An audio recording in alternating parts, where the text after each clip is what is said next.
الشیطان الرجیم بسم اللہ الرحمن الرحیم قال تبارک وتعالی فی القرآن المجید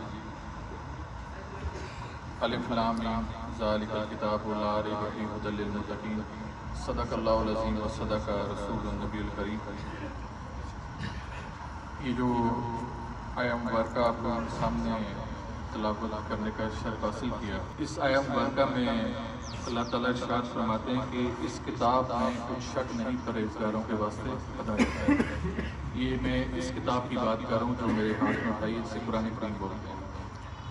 تو ہمیں یہ پتہ چلتا ہے کہ اس آیہ مبارکہ سے کہ اگر ہم نے اپنی زندگی میں ہدایت لینی ہو، خواہ وہ ہمارا گھر میں رہنے کا معاملہ ہو، اللہ کی عبادت کا معاملہ ہو، اس میں نماز ہو، زکوٰۃ ہو، حج ہو یا اور کوئی دیگر ارکان اسلام ہو، اس کے بارے میں جو سب سے پہلے پرائم سورس آف انفارمیشن، یعنی کہ جو پہلا سورس ہے جہاں سے آپ نے علم حاصل کرنا ہے کہ عبادت کیسے بجا لانی ہے، وہی قرآن کریم ہے۔ اگر کوئی ایسی چیز جو قرآن کریم میں آپ کو نہیں ملتی تو پھر آپ نے حدیث کی طرف رجوع کرنا ہے۔ لیکن ایسا نہیں ہو سکتا کہ کوئی چیز اصول دین کے زمرے میں آتی ہو اور وہ قرآن کریم کا حصہ نہ ہو۔ اصول دین تمام اس کتاب اللہ میں اللہ تعالیٰ نے درج فرما دیا تاکہ میرے حبیب کی امت کو دشواری نہ ہو اور وہ اپنی زندگی گزارنے کا سلیقہ اور طریقہ سیکھ سکے۔ اسی طرح جتنی بھی عبادات ہیں اللہ تعالیٰ نے ان کو بھی کرنے کا ایک طریقہ اور سلیقہ اس کتاب میں درج کر دیا ہے۔ آپ میں سے کتنے لوگ ہیں جو قرآن کریم کو پڑھنا جانتے ہیں؟ آ جائیں، آپ آ جائیں۔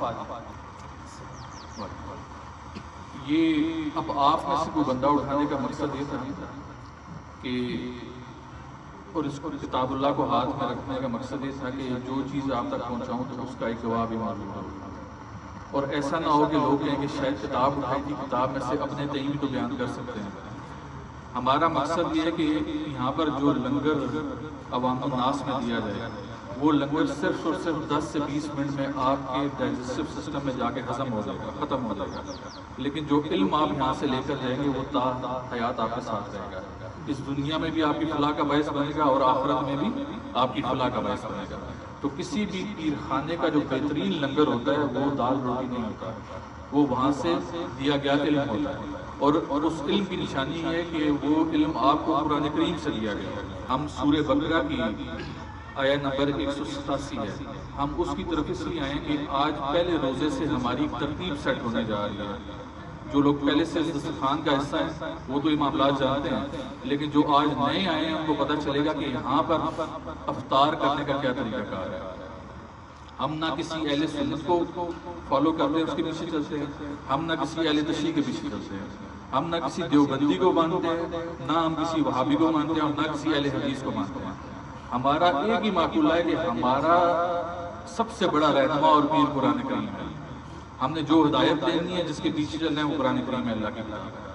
اب یہ قرآن کریم میں کھول کر یہ آپ میں سے ایک بندہ موجود ہے یہاں پر، میں آپ کے سامنے ایک چیز پیش کر لوں کہ اللہ تعالیٰ فرماتے ہیں کہ جو اللہ نے تمہارے نصیب میں لکھا ہو تم کھاؤ اور پیو یہاں تک کہ فجر کی سفید دھاری رات کی سیاہ دھاری سے الگ ظاہر ہو جائے۔ یہ اللہ تعالیٰ آپ کو بتا رہے ہیں کہ جب آپ نے صبح اپنا روزہ بند کرنا ہے تو اس کا طریقہ کار کیا ہوگا۔ ایسا نہیں ہوگا کہ آپ نے کسی مسجد کے اعلان پہ کسی ہوٹل کے اوپر بند کرنا ہے، آپ نے اس قرآن کے مطابق کرنا ہے کہ جب سفید دھاری آپ کو سیاہ دھاری کے اوپر حاوی ہونا شروع ہو جائے تو آپ اس ٹائم تک آپ کو کھانے پینے کی اجازت ہوتی ہے۔ ابھی آگے چلیں گے، اللہ تعالیٰ ارشاد فرماتے ہیں کہ پھر رات آنے تک روزے کو پورا کرو۔ اب یہ رات آنے تک پورا کرنے کا کیا مقصد ہے؟ اب یہ میری لکھائی نہیں ہے، یہ قرآن کریم ہے۔ آپ کوئی بھی ترجمہ اٹھا کے دیکھیں، لازمی نہیں آپ اس ترجمے کی طرف جائیں، آپ انٹرنیٹ کے اوپر سرفنگ کر کے دیکھیں، کوئی ترجمہ آپ اٹھائیں، کسی بھی مکتب سے اٹھا لیں، آپ کو اس کی ہی ترجمہ ملے گا کہ رات آنے تک پورا کرو۔ اب آپ کی نظر میں اگر کہوں کہ یار ابھی رات ہے، آپ مانتے ہیں رات ہے؟ یہ شام کا ٹائم ہے، اس شام کے ٹائم کو آپ رات نہیں کہہ سکتے۔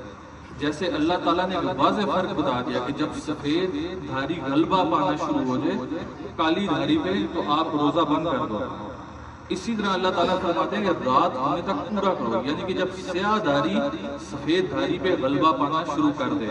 لیکن ہمارے ہاں یہ رواج پیدا کر دیا گیا کہ ہمیں چونکہ ہم نے امت کو بٹوارا کرنا ہے، اس کو تقسیم کرنا ہے، تو ہم نے اپنی مسجد سے اپنے طریقے کی افطاری کر لی ہے. اس کے ٹائم کا تعین بھی ہم خود کریں گے، خواہ وہ کوئی مولوی ہو، کوئی عالم مسلک ہو، وہ اپنا ٹائم آپ کو بتائے گا اور اس کے مطابق آپ افطاری کرے گا. لیکن دن بھر مشقت آپ لوگوں نے کر دی ہے. آپ نے اللہ کی رضا کے لیے روزہ رکھا ہے، نہ تو کسی پیر کی رضا کے لیے رکھا ہے، نہ کسی مولوی کی رضا کے لیے رکھا ہے، اور نہ کسی عالم مسلک کی رضا کے لیے رکھا ہے. آپ نے صرف محض اللہ کی خوشنودی حاصل کرنے کے لیے. اور یہ روزہ ایسی عبادت ہے کہ میں ابھی آپ کے سامنے جو شخص کھڑا ہے بیان کر رہا ہوں، آپ میں سے کسی کو معلوم نہیں کہ میرا روزہ ہے کہ نہیں. آپ کو کیا معلوم کہ جب میں اندر سے تو میں کھا پی کے آ رہا ہوں اور آپ کے سامنے چیمپئن بن رہا ہوں کہ میں تو بہت بڑا روزہ دار ہوں. تو پتہ یہ چلا کہ یہ روزہ جو عبادت ہے یہ میرا اور میرے اللہ کا ڈائریکٹ معاملہ ہے. یہ ایسی عبادت ہے کہ اس میں ہمارا معاملہ صرف اللہ کی ذات کے ساتھ ہے. تو جس ذات کے ساتھ ہمارا معاملہ ہے، ہم نے اسی کی خوشنودی کے لیے حاصل کرنے کے لیے اس کو رکھنا بھی ہے اور اس کو اختیار بھی کرنا ہے. تو اس کی خوشنودی حاصل کرنے کے لیے ہمیں اس کے احکام کے مطابق چلنا پڑے گا، نہ کہ کسی پیر خانے کے احکام کے مطابق آپ چلیں گے. یہ میں نے قرآن آپ کے سامنے اس لیے بیان کیا، ایک شخص یہاں سے یہاں پر کھڑا کیا کہ آپ لوگ اپنے گھروں میں جائیں. پچھلے سال بھی میں نے یہ بیان کیا تھا، اپنے گھروں میں جائیں. اپنے گھروں میں موجود جو ترجمے والے قرآن ہے، یہ پہلے رمضان میں یہ واضح و نصیحت کرنے کا مقصد یہ ہے کہ ابھی آپ لوگ جب اپنے گھروں کو جائیں تو آج سے قرآن کریم کو ترجمے کے ساتھ پڑھنا شروع کریں. اس میں دیکھیں اللہ تعالیٰ کی ذات آپ لوگوں سے روزے میں چاہتی کیا ہے، روزے کی کیا ڈائنامکس ہیں، کیا طریقہ کار ہے، کیا وضاحت ہے. اس وضاحت کے مطابق روزہ رکھیں. ایسا نہ ہو کہ آپ سارا دن روزہ رکھیں اور آخر پہ آپ اس کو برباد کر دیں. جو محنت دن بھر آپ نے کی، صرف 1-2 منٹ کی دوری سے آپ اس محنت کو ضائع کر دیا. لہذا جو وقت آپ دیکھیں آسمان کو نظریں اٹھا کر دیکھا کریں اور دیکھا کریں کہ آیا یہ وقت واقعی وہ وقت جو قرآن کریم میں جس کا درس دے رہے ہیں. تو آپ نے اس قرآن کریم کو اپنے لیے مشعل راہ بنایا. تو ہم نے کوشش کی کہ ہم